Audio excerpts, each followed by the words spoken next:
chairman, Comrade Popalaja, has spoken so well about the theme of this conference. So, this address is centered upon that theme. Once again, it is a pleasure to welcome you to this conference on the state of the nation.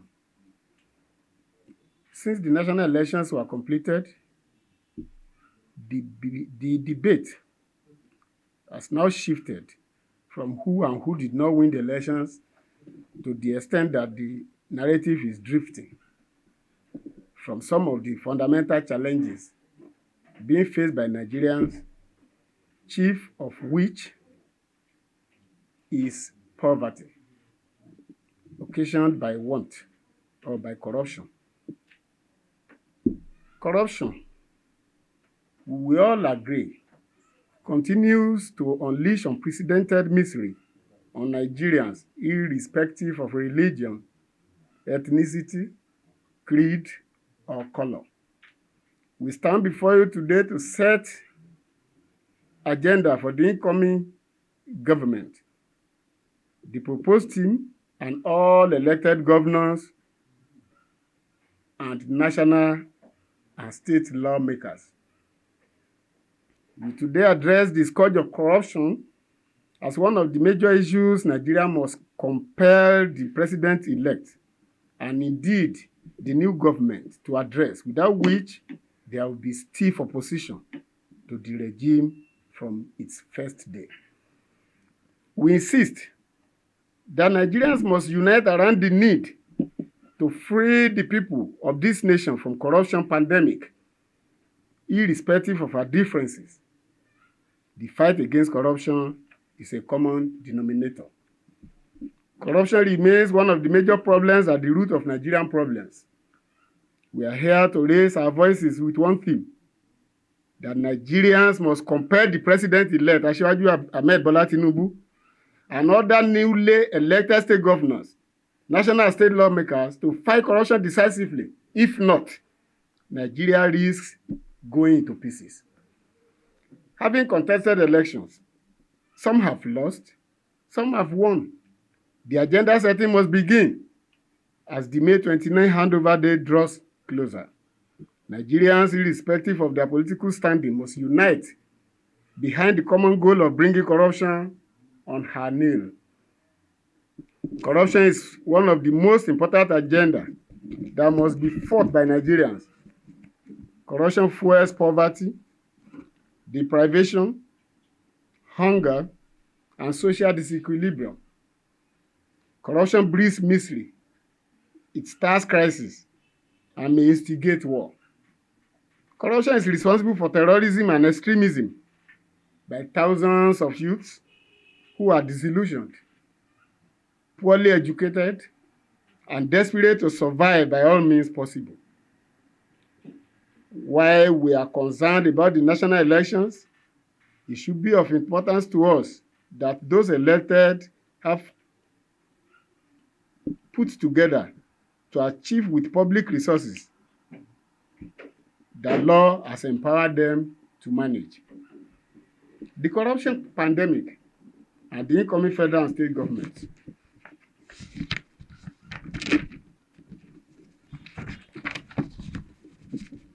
one of the major setbacks of Nigeria is corruption.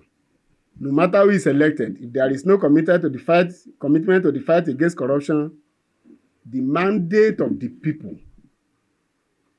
as expressed through the ballot, will be meaningless. Corruption has continued to diminish the image of Nigeria. It undermines the capacity of the people to choose the right leaders. It forces violence on the psyche of the people, destroys harmony in the society, and creates tension while raising the prospects of war.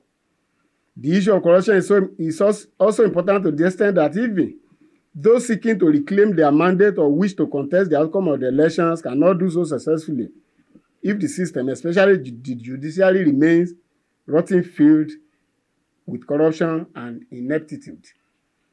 We are here as pan-Yoruba groups to set agenda for the incoming administrations at the state and national level.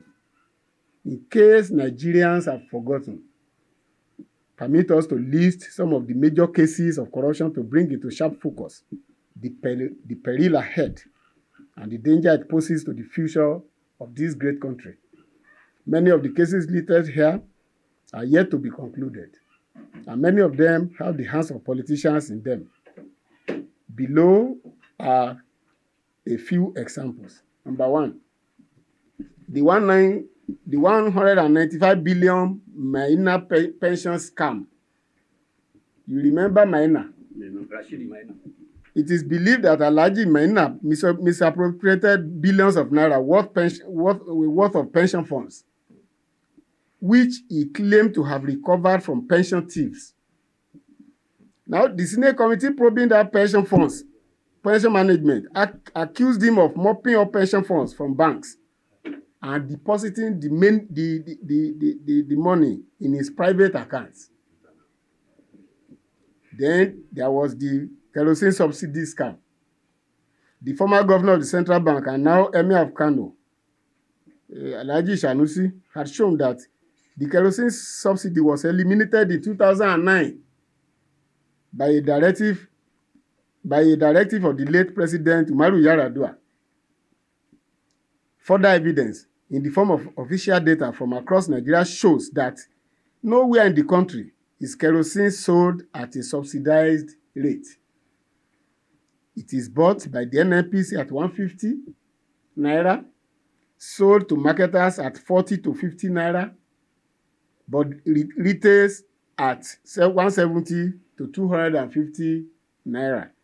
Mr. Sanusi estimates that 100 million goes astray this way each blessed month. The margin of 300 to 500% over purchase price is economic rent, which never got to demand on the street.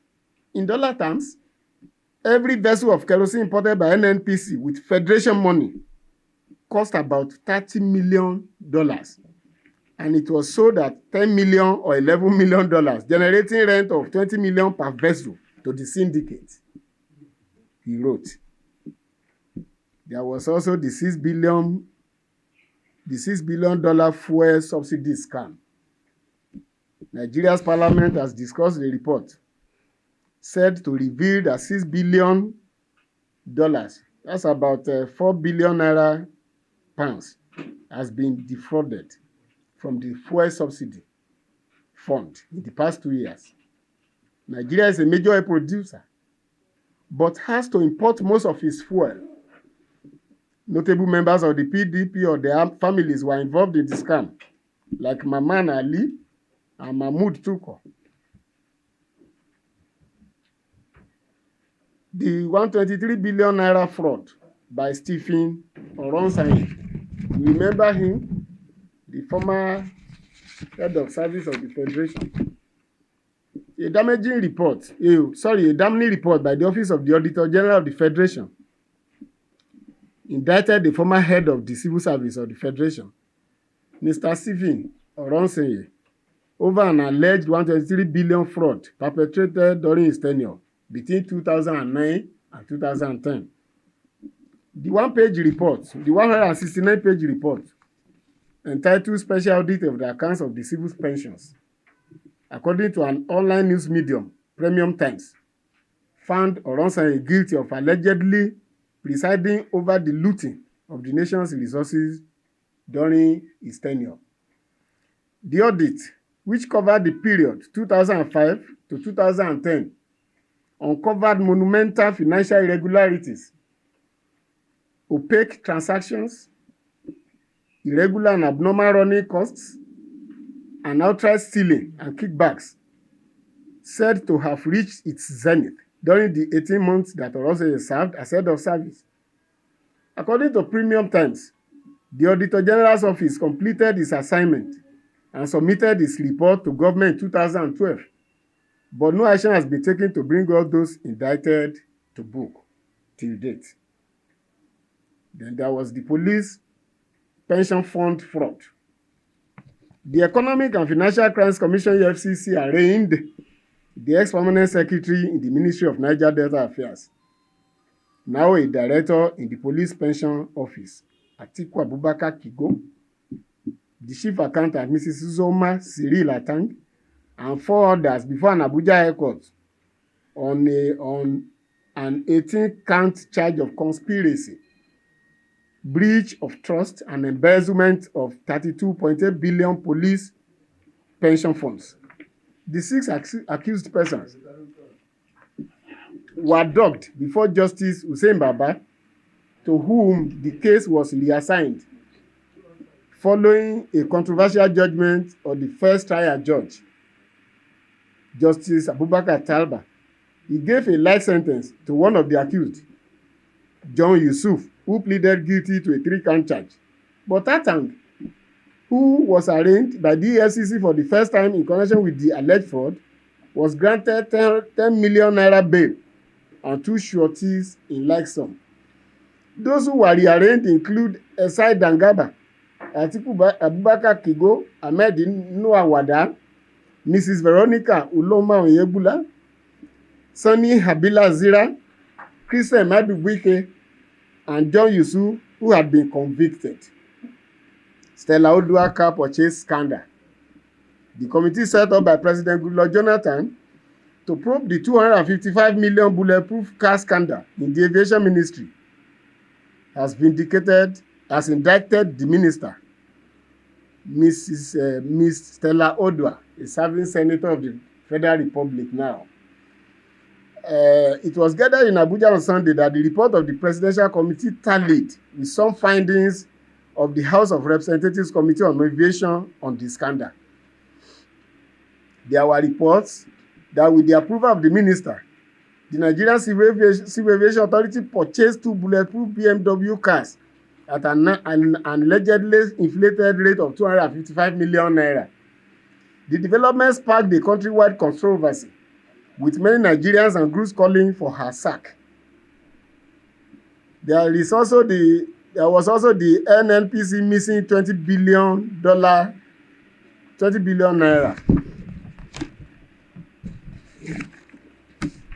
Even in a country where untold oil wealth disappears into the pockets of the elite, the oil corruption scheme he was investigating seemed outsized, and he threatened to lay it bare at a meeting with Nigeria's top bankers. The rabble-rouser was none other than the governor of the country's central bank. Weeks later, however, he was out, fired by Nigeria's president in an episode that has shaken the Nigerian economy. Filled newspapers and airwaves here, and even inspired the real street demonstration. The bankers were going to have to open their books. The governor, Lamido Sanusi, warned them at the recent meeting. He wanted to see where the money was going. $20 billion from oil sales that mysteriously was not making its way to the treasury in a country that could soon be declared Africa's biggest economy and already attracts the most direct foreign investment on the continent, according to the United Nations. 50 million naira in private jet arms scandal. You will remember. A private jet that conveyed $9.3 million cash from Nigeria to South Africa for an alleged arms deal between the two countries had Nigerian crew members and passengers from Israel and Austria. There was also the Abamoro immigration recruitment scandal. The dust refuses to settle on the ugly immigration recruitment scandal that claimed the lives of about 20 unemployed Nigerians across the nation. While we do not deny the fact that corruption has been fought by the outgoing President Muhammad Buhari, we say without contradiction that the All Progressive Congress APC under Buhari has a lot yet undone. Strengthening the Economic and Financial Crimes Commission, EFCC, and the battle against corruption. The question is, How can the incoming government decisively fight corruption? The only way this can be achieved is two ways. Number one, collective action of the Nigerian people. Collective action of you and I as Nigerians. And the second one is strengthening of the anti-corruption institutions, most importantly, the EFCC. In the coming years, the fight against corruption can only be more effective with strong institutions that are truly independent and lack political interference. On behalf of Oodua Nationalist Coalition, ONAC, we identify with the strategic role the EFCC plays in the campaign against corruption. The EFCC is not a perfect organization anyway. However, we cannot pretend that gains have been recorded over the years by the agency. We are worried about the campaign by some politicians to scrap the EFCC, reduce its powers, or even remove the current chairman, Bawa. These are very worrisome steps. We do not think this will serve the interest of Nigeria and Nigerians. We are aware that there are many pending corruption cases against some politicians, some of who enjoy immunity. We are aware that the FCC has said it will not hands off these high-profile cases. The FCC chairman, Bawa, said last week that the agency is going ahead to probe 2 ministries and some public officials linked to scam contracts in the range of 4 billion naira. This is a welcome development to us. And we are aware some state governors are also under criminal investigation. These cases must not and cannot be swept under the carpet. The EFCC under Bawa has made tremendous success in identifying serving politicians in spite of the desperation to cover up their crimes, especially those in the ruling party and also those in opposition who are hiding under the immunity clause. These politicians in the new dispensation would love to see a new FCC chairman that they can push around and manipulate. They wish to see the FCC restructured to cut the wings of the agency and pave the way for their unfettered access to public wealth. This plot, Nigerians must resist. These politicians have been calling for the restructuring of the EFCC, including the removal of the EFCC chairman Bawa, with the hope that the anti-corruption agency will dance to the dictates of political interest. Finding no crime linked to Bawa, their new game is to insist that Bawa must go. Removing the FCC chairman at this time, we consider is dangerous to the fight against corruption.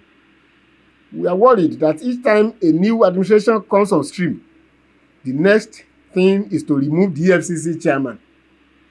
This time, Nigerians must mobilize against any such move, especially since the current EFCC chairman has worked diligently without favor to people in the ruling party and those in the opposition.